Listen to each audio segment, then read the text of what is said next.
शान्ताकारं भुजगशयनं पद्मनाभं सुरेशं विश्वाधारं गगनसदृशं मेघवर्णशुभांगं लक्ष्मीकान्तं कमलनयनं योगिभिर्ध्यानगम्यं वंदे विष्णुं भवभयहरणं सर्वलोकैकनाथं। प्रिय मित्रों, कार्तिक महात्म्य कथा में कल हमने 23वां अध्याय किया था, जिसमें भगवान श्री विष्णु जी द्वारा जय और विजय को पार्षद बनाने की कथा हम पढ़ चुके हैं और कलह को वैकुंठ की प्राप्ति यह भी हमने जाना। आज 24वां अध्याय है, जिसमें कृष्णा नदी की उत्पत्ति के बारे में बताया जा रहा है। अथ चतुर्विंशतितमोऽध्यायः। पृथुरुवाच कृष्णा वेण्योः तटः तस्मात् शिवविष्णुगणैः पुरा वणिक्शरीरात् कलहा निरस्ता कथिता त्वया प्रभावोऽयं तयोर्नद्यो किं वा क्षेत्रस्य तस्य वा तन्मयि कथय धर्मज्ञ विस्मयो अत्र महान् मम। महाराज पृथु ने कहा कि हे नारद, कृष्णा और वेणी नदी के तट पर शिव तथा विष्णु के गणों ने वन्य के शरीर से कलह को मुक्त किया, यह बात आप पूर्व ही कह चुके हैं। हे धर्मज्ञ, यह कार्य इन दोनों नदियों के प्रभाव से या इस क्षेत्र के प्रभाव से हुआ, यह आप कृपा करके मुझसे कहिए, क्योंकि इस पर मुझे आश्चर्य है। तो नारद जी ने कहा कि कृष्ण नाम वाली नदी श्री कृष्ण का शरीर और वेणी साक्षात महादेव जी का शरीर है। इनके संगम का महात्म्य ब्रह्मा जी भी वर्णन नहीं कर सकते, तब भी मैं इनकी उत्पत्ति का वर्णन करूंगा। तुम सावधान मन से सुनो।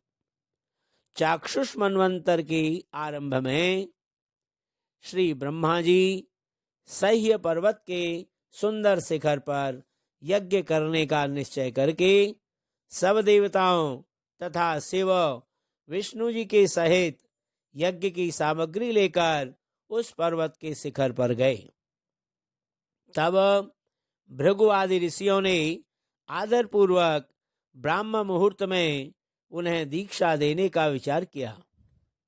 इसके बाद ब्रह्मा की बड़ी स्त्री स्वरा शीघ्र बुलाई गई। वह सनई सनई आ रही थी।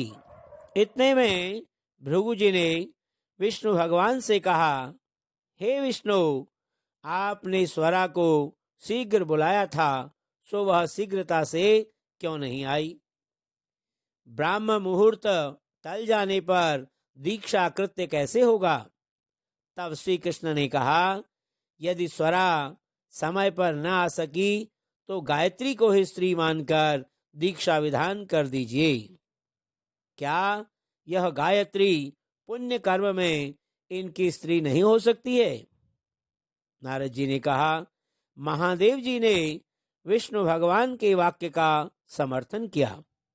यह वचन सुनकर भृगु जी ने गायत्री को ब्रह्मा के दाहिनी ओर बैठाकर दीक्षा विधान आरंभ किया। ऋषिगण गायत्री को दीक्षा दे ही रहे थे कि उसी समय यज्ञस्थल में स्वरा भी आ पहुंची। ब्रह्मा के साथ गायत्री को दीक्षित देखकर सपत्नी भाव से ईर्ष्या करती हुई क्रोध से कहने लगी। स्वरा ने कहा, जहां अपूज्यों की पूजा होती है और पूज्यों की अप्रतिष्ठा होती है, वहां पर अकाल, मृत्यु तथा भय, ये तीन निश्चित रूप से होंगे। यह गायत्री जो ब्रह्मा के दाहिनी ओर मेरे स्थान पर बैठी हैं, अतः यह अदृश्य बहने वाली नदी होगी। आप लोगों ने अविचार से इसे मेरे स्थान पर बैठाया है। अतः आप लोग भी जड़ रूप नदी होंगे। नारद जी ने कहा कि इस तरह उसके साप को सुनकर क्रोध से गायत्री के ओठ कांपने लगे और देवताओं के अतिशय रोकने पर भी गायत्री ने उठकर स्वरा को शाप दिया। गायत्री ने कहा, ब्रह्मा जी जैसे तुम्हारे पति हैं वैसे मेरे भी पति हैं। तुमने हमको व्यर्थ शाप दिया है, अतः तुम भी नदी हो जाओ। नारद जी ने कहा, तब तो शिव विष्णु आदि देवताओं में हाहाकार मच गया और सब कोई स्वरा को दंडवत प्रणाम करके प्रार्थना करने लगे। देवताओं ने कहा, हे देवी, जो आपने संपूर्ण ब्रह्मा आदि देवताओं को श्राप दिया है, यदि हम लोग सब कोई जड़ रूप नदी हो जाएंगे तो निश्चय ही तीनों लोक नष्ट हो जाएंगे। अविवेक से यह काम अवश्य हुआ है, अतः इससे आप इस शाप को वापस लीजिए। स्वरा ने कहा, हे देवतागण, आप लोगों ने यज्ञ के प्रारंभ में गणेश जी की पूजा नहीं की, इसी से मेरे क्रोध रूप में यह विघ्न उपस्थित हो गया। मेरा यह वाक्य भी झूठा नहीं हो सकता। इस कारण आप लोग अपने अपने अंशों से जड़ीभूत होकर नदी रूप में होंगे।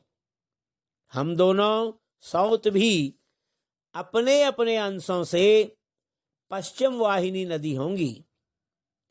नारद जी ने कहा कि हे राजन, स्वरा की यह वाणी सुनकर विष्णु शिव आदि समस्त देवता अपने अपने अंशों से नदी रूप में हो गए। विष्णु भगवान के अंश से कृष्णा, शिव जी के अंश से वेणी तथा ब्रह्मा जी के अंश से कुमुदवती नामक नदी उत्पन्न हुई। सब देवताओं ने अपने अपने अंशों को जड़ बनाकर फेंक दिया। उन लोगों का अंश भी सह्य पर्वत के शिखरों से अलग अलग नदी रूप में होकर बहने लगा। देवताओं के अंशों से पूर्व वाहिनी तथा उनकी स्त्रियों के अंशों से सैकड़ों हजारों पश्चिम वाहिनी नदियां उत्पन्न हो गई।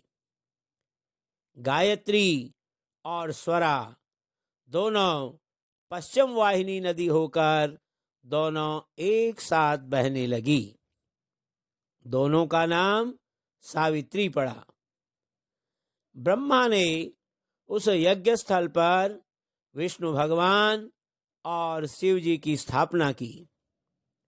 दोनों देवता महाबल तथा अतिबल नाम से विख्यात हुए। पाप विनाशक कृष्णा की उत्पत्ति का वर्णन जो प्राणी सुने या सुनावे, उसे कृष्णा संगम के दर्शन और स्नान का फल प्राप्त होता है। इति श्री पद्म पुराणे श्री कृष्ण सत्यभामा संवादे कार्तिक महात्म्ये कृष्णा वेणी उत्पत्तिर्नाम चतुर्विंशोऽध्यायः। बोलो श्री लक्ष्मी नारायण भगवान की जय। कस्तूरी तिलकं ललाटपटले वक्षस्थले कौस्तुभं नासाग्रे वरमौक्तिकं करतले वेणुकरे कङ्कणं सर्वांगे हरिचन्दनं सुललितं कंठे च मुक्तावलिं गोपस्त्री परिवेष्टितो विजयते गोपालचूडामणि। मंगलम भगवान विष्णु मंगलम गरुड़ध्वजः मंगलम पुंडरीकाक्षौ मंगलाय तनूहरि। बोलो श्री लक्ष्मी नारायण भगवान की जय।